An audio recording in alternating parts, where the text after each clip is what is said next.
Тұйық етістік, қимыл әрекеттің атауы. Қимыл әрекеттің атауын білдіретін етістіктерді тұйық етістік деп атайды.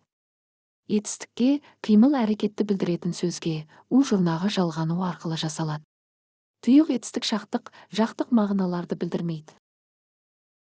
Тұйық етістік екі түрлі қызмет атқарады. Біріншісі мағынасы жағынан зат есімдерге жақын.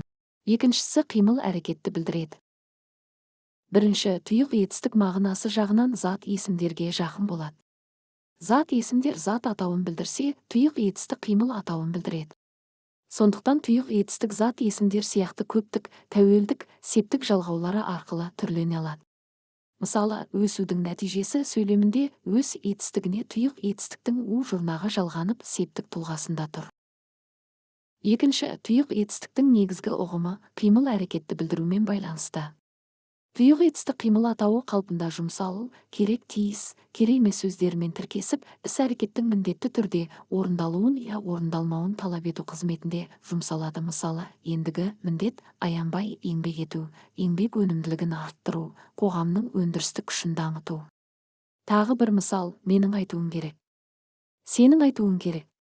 Оның айтуы керек. Жат септік тұлғасында тұрып, іс-қимылдың созылыңқылығын әлі аяқталмағанын білдіреді. Мысалы, Абай әлі де кітап бетіне үңілуде.